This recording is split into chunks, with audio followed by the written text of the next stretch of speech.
and welcome to the Gulfstream Park Late Pick 5 preview. Nick Tammaro here.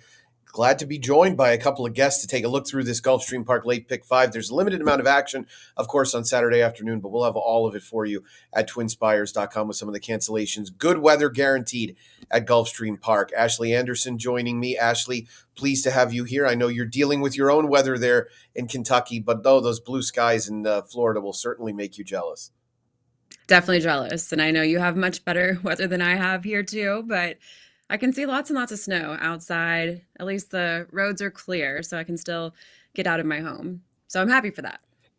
Yeah, no snow here. It's a little chilly in H-Town for us especially, but one guy who certainly is not looking out the window and seeing snow coming to us from sunny California, Jackson Muniz. Jackson, welcome to this Twin Spires Late Pick 5 preview. Yeah, good morning, guys. Thanks for having me on today. Pretty excited to talk about these races.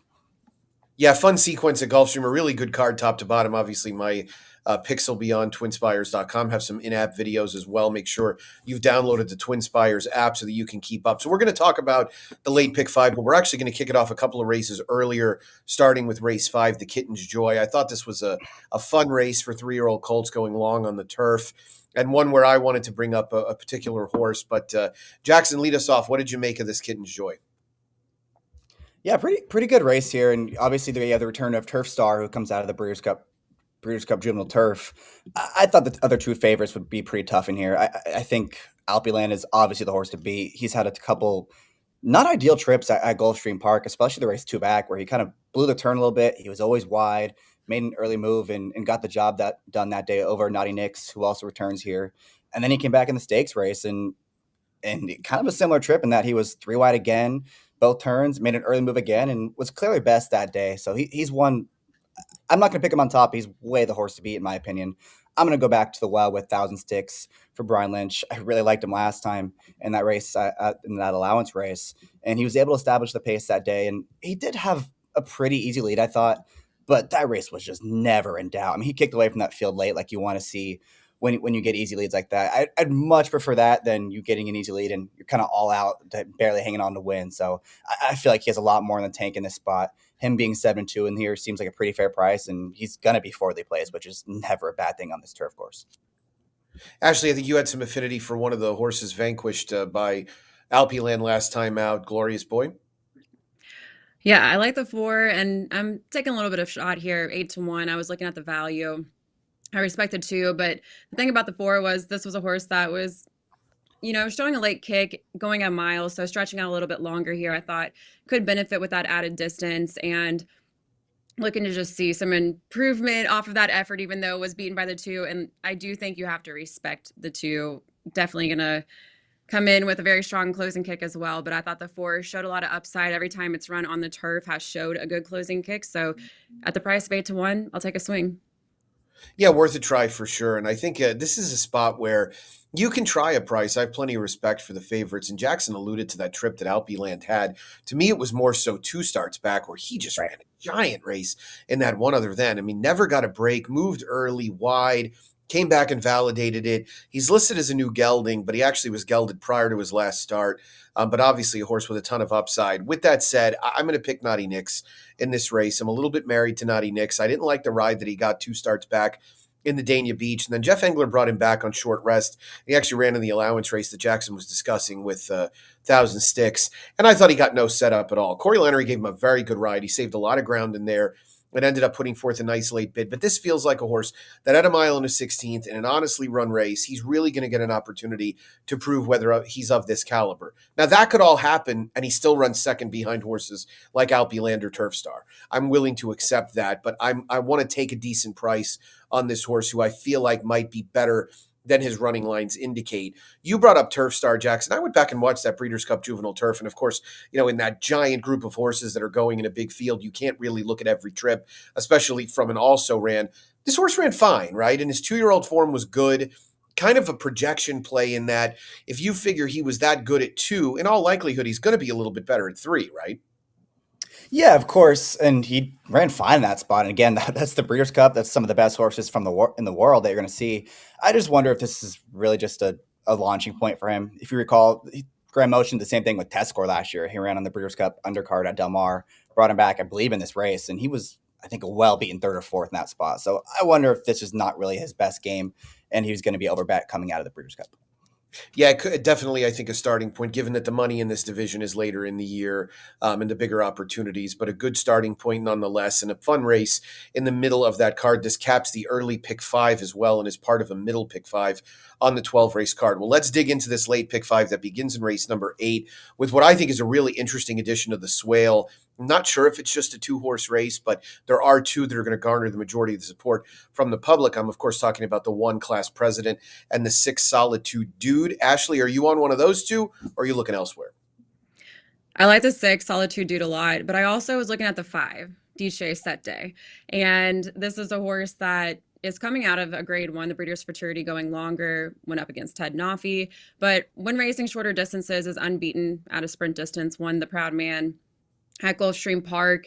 Patrick Biancone had a big weekend last weekend at Gulfstream Park too, and Junior Alvarado picks up the mount. So I thought, I'm getting 4-1. That's an okay price on the 5, but comes from off the pace. Solitude Dude is obviously going to go out to the front. So I'd play both of those in my ticket, but actually playing against Class President here. I think this horse, I'm hoping that horse is going to end up on the Derby trail going longer, but I don't know at the sprint distance if he's going to have the speed to win at the sprint distance, but I think we'll certainly at least be in the top 3 here. Most importantly, do you have any idea what Diciassette means? 17. 17 in Italian. Very well done. Very well done. Well prepared, making sure of it. Jackson, what were your thoughts specifically on Class President, and who did you like if it's not him? Yeah, I was kind of with Ashley on Class President, because watching that replay back, it kind of felt like he got stronger as the race got longer. And that race was going at a mile, and now he's cutting back to the 7 furlongs. There's going to be a lot more speed than anybody faced in that race. And I'm just not also sold on how good that field necessarily was. I feel like he's going to be up against it in this spot, especially from the rail. No problem with Solitude Dude. He's run very, very fast in both of his starts. I wanted to give Epic Summer one more try. I just really liked his debut effort up at Aqueduct, and he faced a couple of good horses in there. He beat Schoolyard Superman, who came back to win and was going to be one of the favorites for the Withers.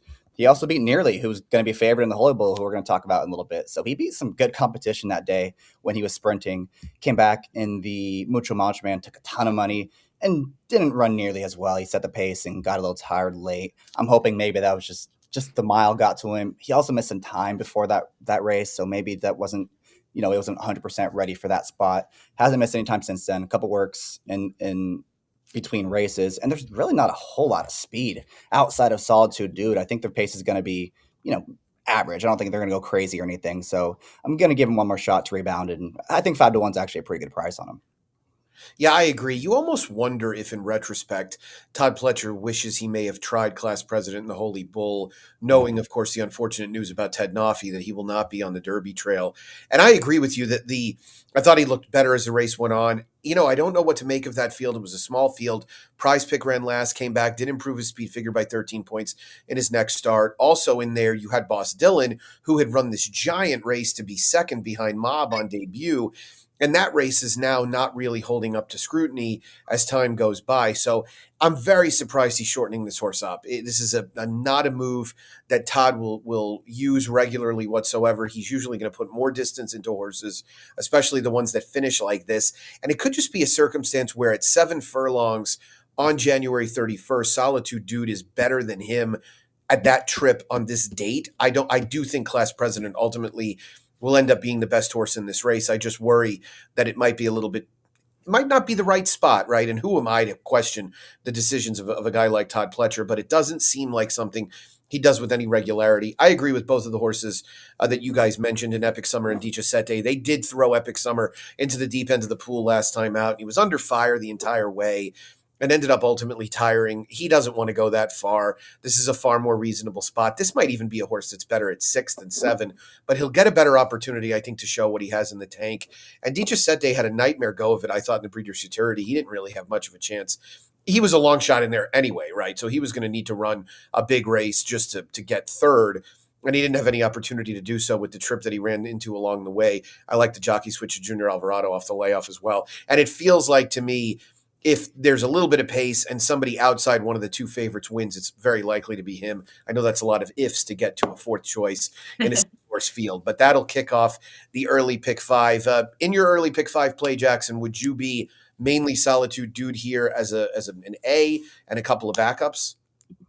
I would probably use a 3 and 6 equally and just try to get by with just those two.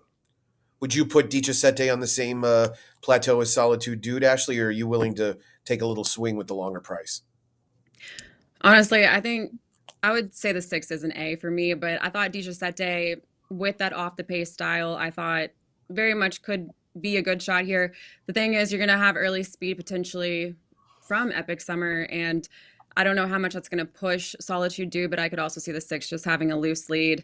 So if I did single, I would absolutely go with the 6, but I'm going to play the 5-6 in my opening leg. Makes perfect sense. Let's go to race 9, a mile on turf. It's a one other than with the optional claiming tag of 25,000. I thought this was a really, really wide open race. And I'll start it with you, Ashley. Where did you land here in this tough ninth race? Well, this is definitely one of the legs I would spread deeper here, and I was going back and forth on who I thought was the top contender in this field. I like the 4 Mary's Lad a lot. I thought that the 3 Ever Dangerous could be dangerous, and I thought Pierre as well, who showed good form on the turf, but then had gone to the all-weather. I think I would play those 3 in this leg, and I would potentially even, I would add in, I thought the 2 switching to the turf for the first time for Brian Lynch. I thought he was one if you wanted to spread deeper to include, and could maybe even make a case for the 1 as well. But my top choice in here would be the 4 Mary's Lad based off recent form. I mean, you're getting 4-1. I thought it was a strong play here. Jackson, two-part question. First part, yes or no on multiverse, because I know my answer on that. And the second part, who? I'm going to say no on multiverse. It just look, his recent form is really good, and he's been up against it lately from a pace perspective. But those races all came sprinting, and they all came on the dirt. And he's a question mark around 2 turns because the one time he tried it, he was not very good at it. So if he's going to be the favorite in here, which sure seems like he's going to be, I think you're supposed to try to beat him in this spot. I went to the 2 horses directly to his outside. One of them Ashley brought up. That's Pierre, who, he hasn't won on the grass, but he hit the board all 3 times. The numbers were all really strong in those races, and he just seems like a horse that's going to get a really good trip, probably mid-pack in the race. That seems like it has enough pace to set up for him. So I'm going to use him in this race at 10-1. But my top pick is going to be last a little bit longer, directly to his outside. This is a horse that has done nothing but improve with more and more racing. And he's coming off a second place finish in that stakes race over the summer at Gulfstream Park. Well, that race keeps looking better and better and better as Layabout continues to win, as we saw last weekend when he won that stakes race on Pegasus weekend. So he's another one that seems like he's going to be in that mid-pack trip, maybe a little bit closer than the likes of Pierre. But I think I'm going to try to get by this race with just those 2. I like it. I mean, I think it's one where if you can narrow it down, you should certainly do so. I thought it was really difficult. I liked a couple of horses that Ashley mentioned. Profound is the horse that I'm going to pick on top. I don't think he's going to be 20-1. I do think he'll be a decent price. This is a horse that was kind of a Crimea River type, right? He had trouble in all 3 of his first 3 starts, not necessarily traffic or issues of that sort, but he did get into traffic in his debut. In his second start, he set this wild pace when he got really fresh off the layoff with Jose Ortiz, and it happened to be a race won by World Beater, who ultimately became a Grade 1 winner a little bit later in the year. It was a good field top to bottom anyway. And then third time out, I think Jose reacted to how much he ran off the time before at Churchill. He really reined him in early, and he ended up spending the majority of that race in the 2-3 path. Opening weekend at Saratoga, which they called some other portion of the meet, the rail was gold on the inner turf. You wanted to be along the inside, and Tom Collins was probably one of the best examples of just a totally off the wall, wire to wire winner. Hadn't really, and it wasn't off the wall because he didn't have form. He just hadn't shown any speed. He went to the lead and wired the field. So Profound then comes back off a long layoff, wins on the synthetic, gets claimed out of there by Will Walden. And Will Walden, for people that aren't familiar, is proving to be incredibly sharp, not only at the claim box, but as somebody who's developing horses really well as time goes by. This horse is probably a lot better than his running line show. These are exactly the types I want to bet in these scenarios. He should have every opportunity to save ground throughout. I thought his last race was very good. And if you look at a lot of the numbers and you want to stack them up on an even playing field, turf to synthetic, he's run fast enough. So I have to try him. I thought the 2 Talbingo was dangerous. First-time turf. This feels like a horse that Luis Saez is going to get into the mix. The Dam was a 2-time turf winner. Classic Empire's 9%.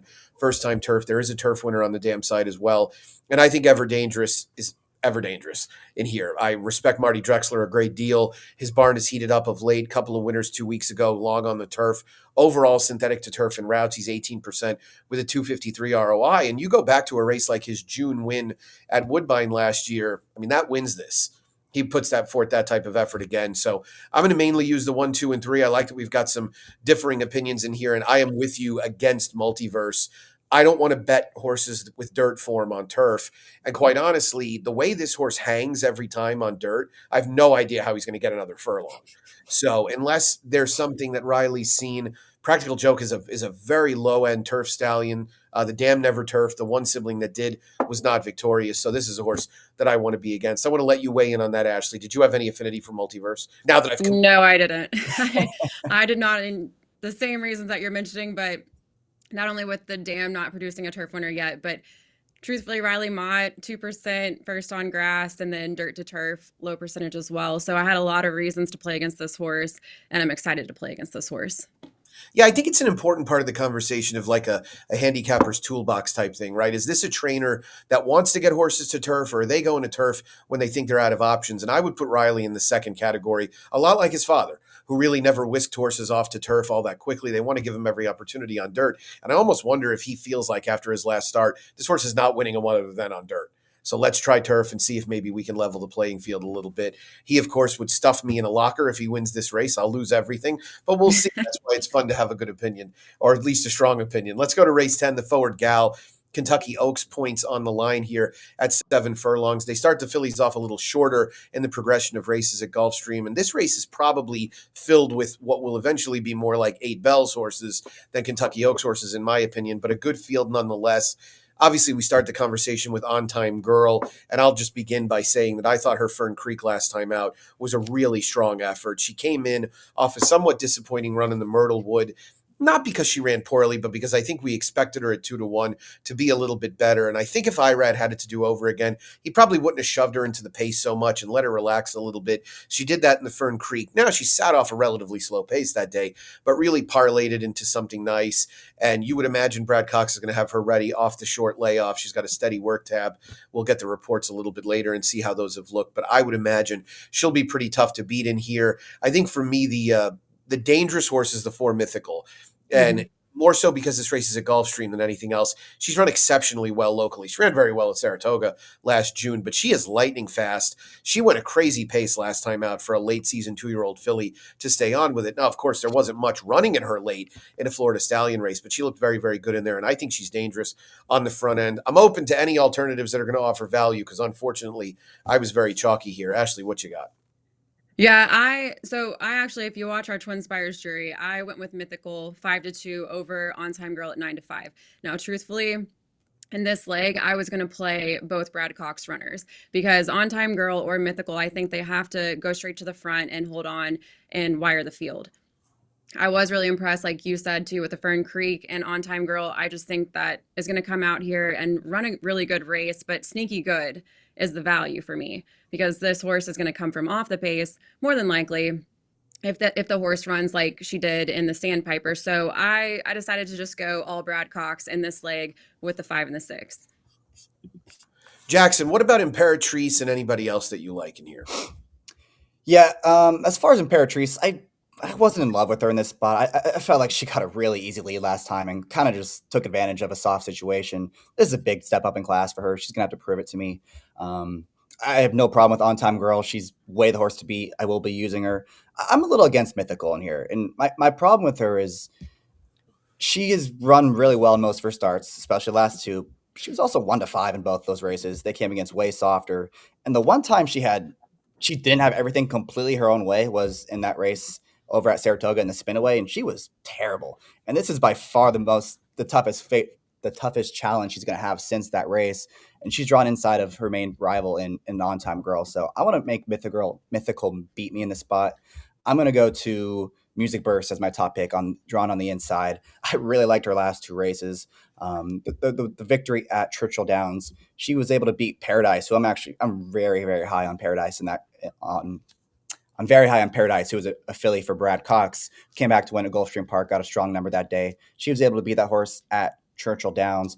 Came back at at Turfway against a really tough allowance field. She was chasing home Believe in Magic, who was a very fast filly that ran well in New York this winter. And, she sat the pocket that day, tipped out late, and just couldn't quite get there going 6 furlongs. I think the stretch out to 7 is going to be really good for her. More ground will be good. She's going to get a good trip stalking on the inside, and she's going the right direction. She's not that much slower than the two favorites in here, and she's going to be a much better price. Yeah, I Yeah, I love was trying to make a case for Mythic Burst, and I thought it was interesting too. Just a side note, Luis Saez has won this race for the last 5 times, and Like he that. won with Rusty Arnold as well, red carpet ready. So maybe it's just a thing. Luis Saez wins this race, and I thought you're getting 10-1, and the horse has shown versatility and run style. So I don't know what to make of the last start on all weather and then switching back to dirt. Not always the highest percentage move for Rusty Arnold, but I'll take the 10-1 and take the shot with Luis Saez having dominance on the forward gal. And I think this is a Luis Saez type horse, right? I mean, she wants to be Yeah. forward. Luis is a guy who wants to put his horses in the mix early, so it feels like a good fit in that regard. Yeah, as far as Imperatrice goes, I wasn't sure exactly what to do. She did improve quite a bit at second asking. I thought her debut was probably better than most people feel, given that the pace was pretty strong in there, and she ended up tiring in the closing stages.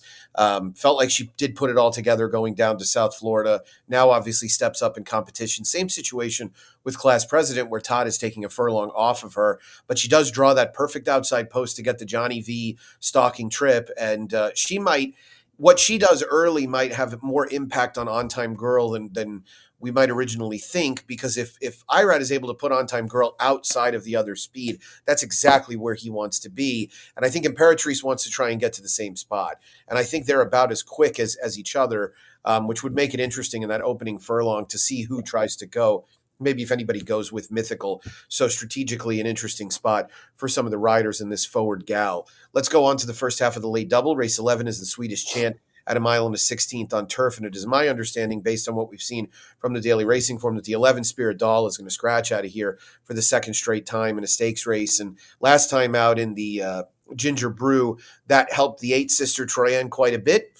And it looks like it's going to help Sister Troyenne quite a bit this time around as well, as she now becomes basically the lone speed with Spirit Doll out of there. If Mario Gutierrez prefers to get a target, he can probably find one, but he might have to wrangle her back quite a bit in order to do so. What did you make of this Swedish Chant, Jackson? Yeah, it's tough to get by Sister Troyenne in this spot. She's going to be 4 to 5 now, I think. I mean, she's just so clearly the horse to beat and so clearly the main speed, as you alluded to. That being said, I am going to try to beat her, I guess, a little bit with Storm's Wake, who comes out of the same race as her. And I thought just did not get the setup at all in there. Now, I know she's probably not going to get it again on Saturday, but I think she had a little bit of trouble on the turn, a little bit underrated trouble. She was making a move early on the turn, had a tap on the brakes, maybe lost half a length, maybe a length, and still was coming on late and was making up ground into that really slow pace that day. So I think that was a better effort than it may look on paper. I'm hoping with Luis Saez, she can be a little bit closer to the pace this day, and she's going to be a much better price. So I'm going to try her in this spot. And, sometimes in these races where you have these big fields and it doesn't look like there's a lot of speed, then someone unexpected can be really aggressive and maybe heat this pace up. Maybe that'll be the case on Saturday. Yeah, I thought Day to Day might be the candidate to do that with Edwin Gonzalez. I should say, did show a bit more speed in the wait a while last out. And honestly, I do think that Mario Gutierrez wants a target for Sister Troyenne. She's done well having one. Ashley, did you think there was anybody else that could show any speed? And more importantly, who'd you like in the Swedish Chant? So yeah, with the scratch, that really changes a lot for me because 8 and 11 were my strongest gut feeling in here, and Sister Troyenne now probably will get an easy lead. But I looked at Storm's Wake. I also thought Brad Pack, lightly raced, but huge closing kick, Graham Motion, as we've talked about him already. He's red hot at Gulfstream. So I thought that was a horse with a good price with a lot of upside. And I thought the 2 surprise ending could be in the same boat there.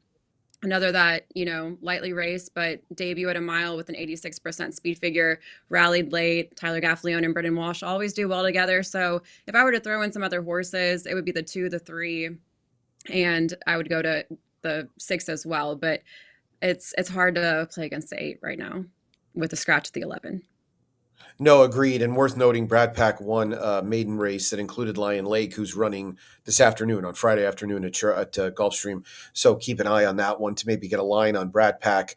Horse that I have to bring up just for conversation purposes. Not really sure how I feel about her, but Aggressive Lime looked Mhm. good last year for Brad Cox in 3 starts, even a sixth place finish in the Jessamine, where she had some early trouble and then just ultimately ran out of ground in the final quarter mile. Looks like a horse that's going to get better with time. Brad actually trained the dam. Cool Beans, who is much more of a speed horse.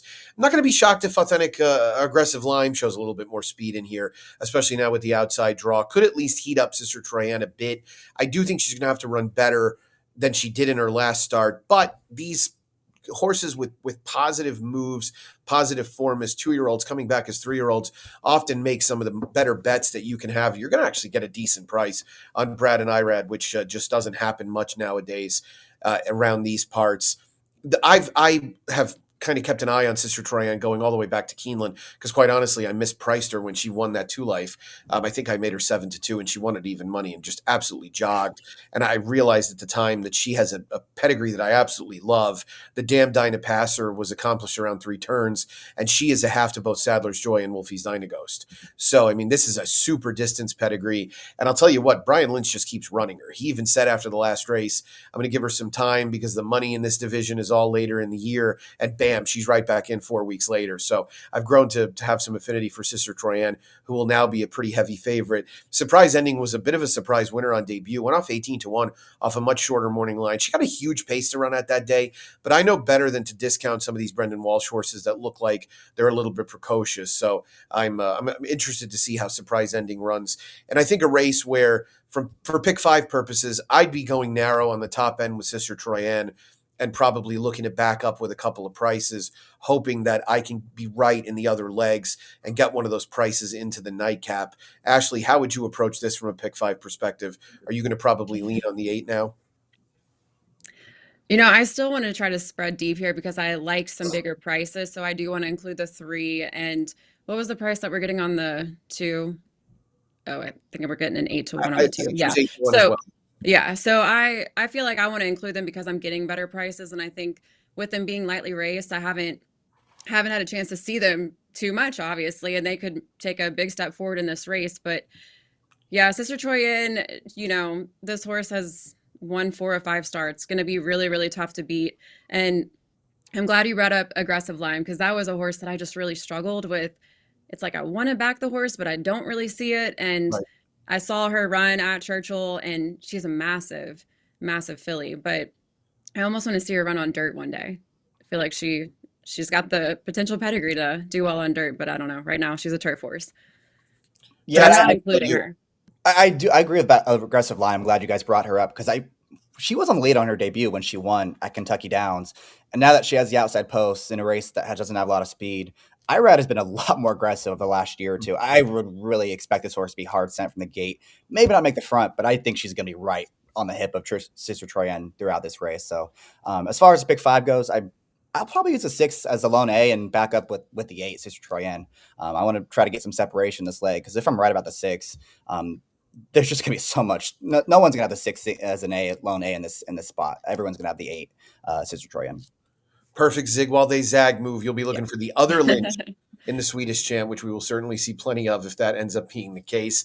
Let's go to the featured race on the card, the Grade 3 Holy Bull, race number 12. Derby points on the line here, of course, and definitely some Derby aspirants, including the one Incredibolt, who was a winner of the Street Sense. That is a race, of course, that yielded Sovereignty, 2025 Kentucky Derby winner. But I think wagering-wise, the majority of the attention will be on the 5 Cannoneer and the 7 Nearly. I expect Incredible to be a pretty clear third choice.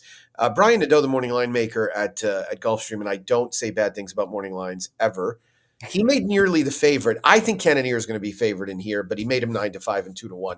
So it's basically splitting hairs.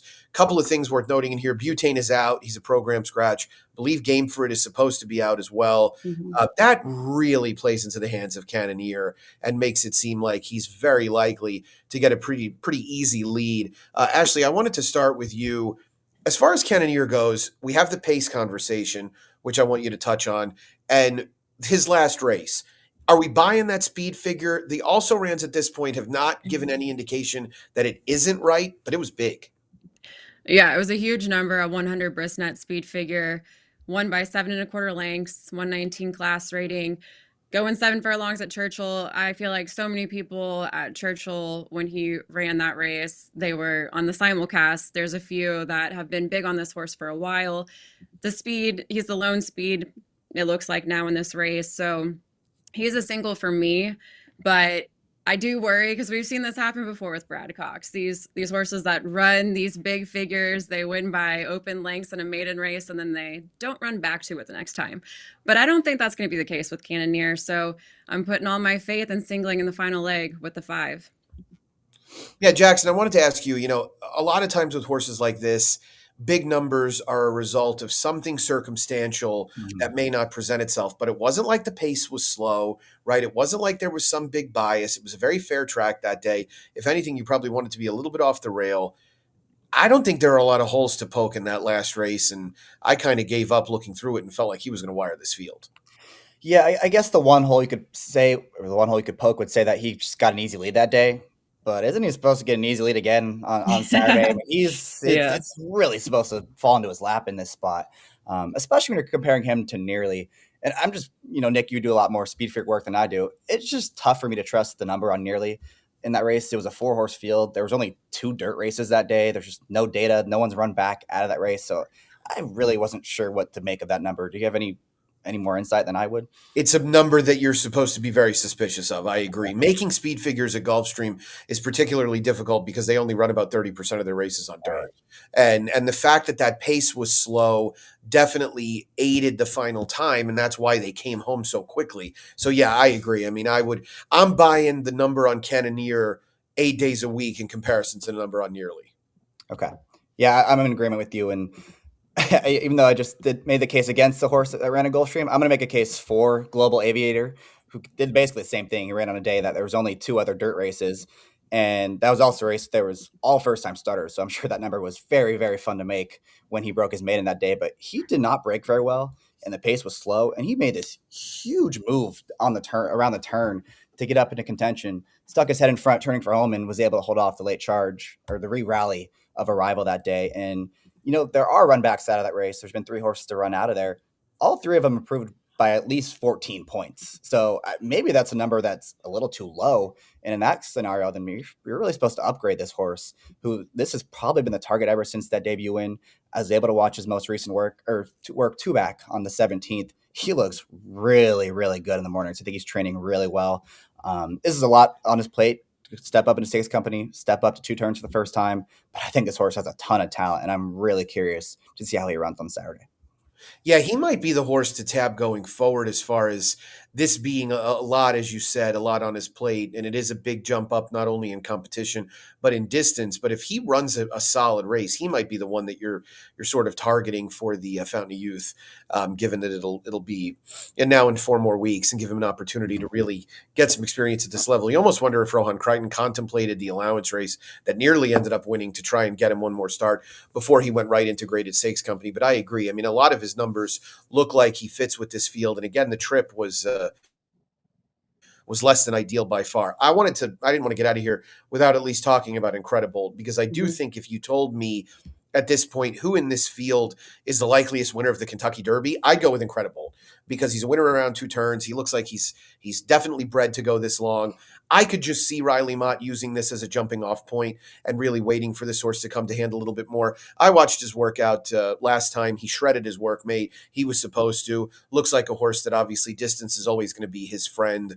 Ashley, are you figuring this might be a spot where Incredible just sort of knocks some rust off and maybe we tab him a little bit down the line, or you think he's a real win candidate here?